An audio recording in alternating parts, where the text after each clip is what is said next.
Hola a todos y todas. En esta exposición se hablará sobre la contaminación atmosférica en la región metropolitana, presentado por Constanza Belmar y Bárbara Santana, para el curso de Biogeoquímica de 2021.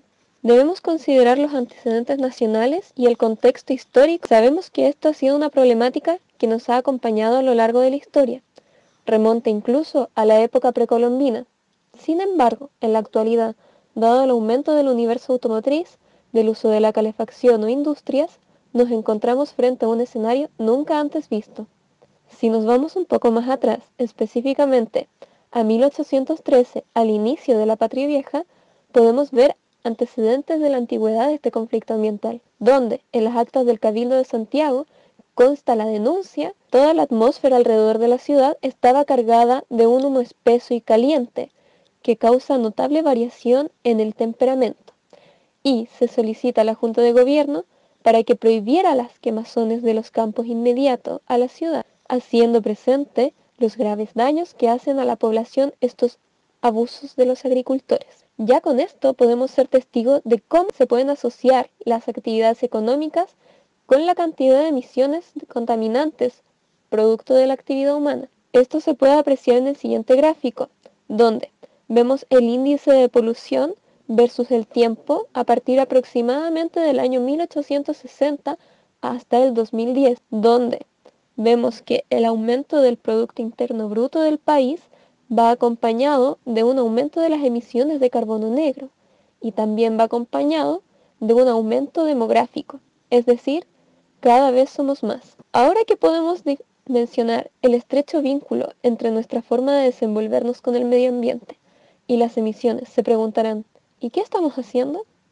Bueno, en 1961 el Ministerio de Salud dictó el decreto 144, que establece normas para evitar emanaciones o contaminaciones atmosféricos de cualquier naturaleza. En el 78, el Ministerio de Salud dictó la primera norma de calidad de aire en Chile, que definió el límite para algunos contaminantes, como anhídrido sulfuroso, dióxido de nitrógeno, entre otros. En el año 88, el Ministerio de Salud creó la red MACAM.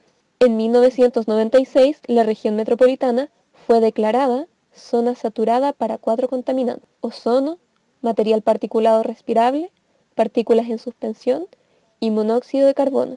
En 1997 entró en vigencia el Reglamento de Sistema de Evaluación de Impacto Ambiental, o por sus siglas más conocido como CIA. En 2005 se implementó el Sistema de Información Nacional de Calidad de Aire, SINCA. Es una guía de calidad de aire y educación ambiental impulsada por el Ministerio del Medio Ambiente. Y al día de hoy existen 13 planes de descontaminación atmosférica, 3 planes de prevención y descontaminación atmosférica y un plan de prevención atmosférica vigentes en Chile. Sabemos que de los 13 planes de descontaminación atmosférica existentes, 10 aplican para ciudades en el centro y sur del país. Bueno, todo esto se oye muy bien, pero debemos tener muy presente que la persistencia de contaminación en la región metropolitana es una combinación entre emisiones, el clima, la geografía, condiciones meteorológicas y cambio climático, por lo que la calidad de aire en Santiago depende de más factores que solo las políticas de gestión ambiental. Para describir el conflicto ambiental que tenemos con la contaminación atmosférica en la región metropolitana, hay que entender los condicionantes geográficos y meteorológicos, que nos condicionan a ser más susceptibles a malas condiciones de aire, como el anticiclón del Pacífico, vientos de circulación planetaria y vientos de circulación local. Además de esto, considerar las inversiones térmicas. En las inversiones térmicas, las masas de aire caliente se expanden y tienen una menor densidad que las masas de aire frío, de menor volumen y mayor densidad, que por esto mismo no pueden ascender, generando una barrera para la circulación de los contaminantes en las cuencas. Por otra parte, los vientos alisios o planetarios se debilitan, generando periodos de calma que pueden durar varios días, y a esto se le suma el encajonamiento propio de las zonas urbanas respecto a los cordones montañosos circundantes, lo que reduce las posibilidades de dispersión lateral de los contaminantes. Se generan así las condiciones propicias para su concentración en los periodos más fríos, que es donde tenemos las alertas ambientales y emergencias ambientales. ¿Por qué todo esto es considerado un conflicto? Es debido a las repercusiones que tiene este tipo de contaminación en temas de salud y medio ambiente, lo cual no es un tema que deba ser considerado a la ligera. Seguramente todo esto no nos parece nuevo, y se puede deber a que hemos visto una serie de información de este tema a lo largo de los años. Por ejemplo, en 2011, CIPER publicó que el 40% de la contaminación de la región metropolitana proviene de estufas a leña, y que la mayor concentración de contaminantes se acumula en el sector poniente de la capital, Cerro Navia, Quilicura, Pudahuel.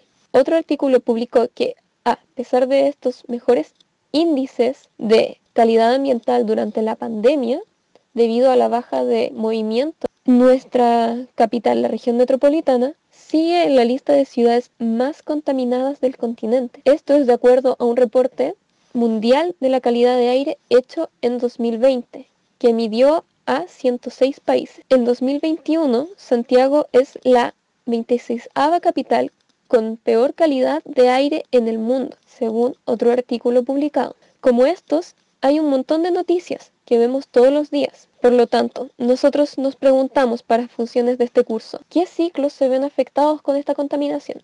La respuesta, varios, pero principalmente nos concentraremos en el ciclo natural del nitrógeno. Consideramos este ciclo principalmente porque los óxidos nitrosos tienen un potencial de efecto invernadero 300 veces mayor al dióxido de carbono. Los óxidos nitrosos son gases muy reactivos. Se consideran contaminantes primarios que pueden dar lugar a contaminantes secundarios y tienen el potencial de causar serios daños ambientales. Además, el nitrógeno corresponde al 78% del total de los gases atmosféricos. Es el gas más abundante de la atmósfera. Además, sabemos que en la región metropolitana el sector transporte constituye la fuente principal de emisión de óxidos de nitrógeno.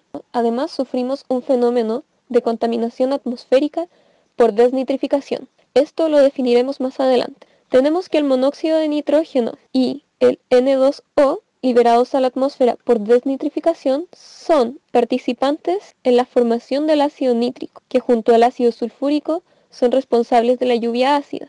Los óxidos nitrosos y los compuestos orgánicos volátiles forman ozono troposférico, que abunda sobre todo en Santiago. Además, el óxido nitroso es también un gas de efecto invernadero y en la estratosfera destruye el ozono, que nos protege contra los rayos ultravioleta. Una investigación de la Universidad Complutense de Madrid dice que los óxidos de nitrógeno son sustancias irritantes y corrosivas que van a afectar la salud humana a través de su inhalación principalmente. La exposición a estas sustancias provoca enfermedades respiratorias, disminución de la función respiratoria, asma, bronquitis, cáncer de pulmón, enfermedades cardiovasculares, pudiendo llegar a causar incluso defunciones prematuras. Además, este mismo estudio recalca que el ozono troposférico y la lluvia ácida son dos consecuencias derivadas de la actividad atmosférica de los óxidos de nitrógeno y también intervienen en el cambio climático. Aquí podemos ver el diagrama del ciclo del nitrógeno para la región metropolitana usando el programa Stella.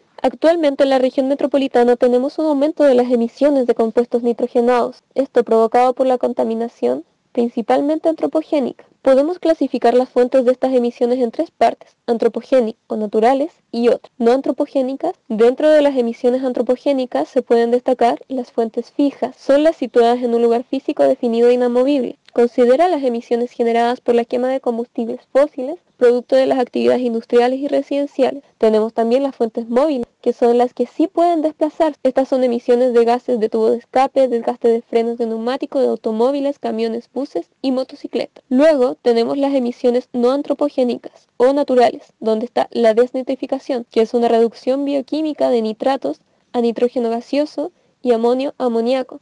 También generación de óxidos nitrosos. La desnitrificación devuelve el nitrógeno a la atmósfera. Esto genera una pérdida de nitrógeno en el ecosistema y biosfera. Las causantes son principalmente bacterias desnitrificadoras, que revierten la acción de las bacterias fijadoras y que puede ser un proceso anóxico. Tenemos también la emisión por volatilización del amoníaco, producto de la descomposición de la materia orgánica. Este fenómeno está sujeto a valores de pH, donde el amoníaco volatiliza en suelos alcalinos. Esto sucede cuando los suelos tienen mucho fertilizante. Otro tipo de emisión es la descomposición de biomasa. Forma iones de amonio en forma de amoníaco, urea o ácido úrico.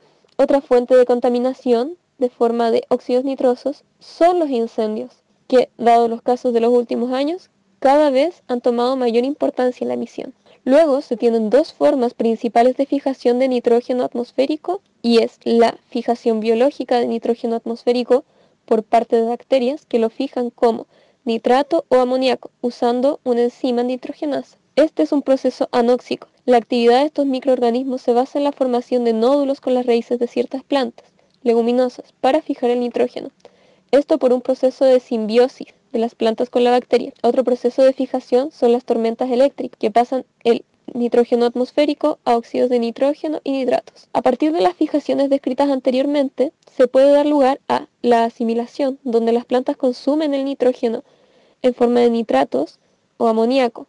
Así entra la cadena trófica, desde los productores, luego pasa por los consumidores, que al morir pasan a los descomponedores, y a partir de ahí pasa a la nitrificación o mineralización, donde las plantas asimilan el nitrógeno como nitratos o amonios. También puede pasar a la amonificación, donde los desechos de los organismos como urea, el ácido úrico, los organismos en descomposición son descompuestos por bacterias que hacen digestión enzimática para degradar estos desechos. Esta actividad no se ve favorecida por los suelos ácidos. Recordemos que ha habido un aumento en las lluvias ácidas. Entonces, este fenómeno se podría ver afectado por el medio más ácido. El nitrógeno amoniacal que se produce en este proceso puede volatilizarse, ser consumido por las plantas o bacterias. Pero también las fijaciones descritas pueden dar lugar a la inmovilización, que al contrario a la mineralización, las formas inorgánicas del nitrógeno pasan a formas no asimilables. Por otro lado, la fijación biológica del nitrógeno puede dar lugar a la descomposición de biomasa, volviendo a las emisiones no antropogénicas. También se debe tener en cuenta el papel de la lluvia ácida en el ciclo. Esto dado que la lluvia contiene amonio y nitrato, además de óxidos nitrosos. Es fuente de entre 5 y 15 kilogramos de nitrógeno por hectárea por año, que es pequeño en comparación al aporte de los fertilizantes químicos, pero de todas formas debe ser tomado en cuenta. Entonces, con todo este gran problema, ¿qué soluciones podemos dar? Podríamos mejorar los planes de prevención y descontaminación atmosférica, actualizando los antiguos o implementando nuevos planes, impulsando así la gestión ambiental. También podemos implementar planes de renovación de calefacción, donde se renueve la calefacción a leña, parafina, gas natural, por tecnologías menos contaminantes, o otorgar un subsidio para aplicar aislante térmico a los hogares y así no deban usar tanta calefacción a leña o parafina. También se puede hacer una implementación de sistemas de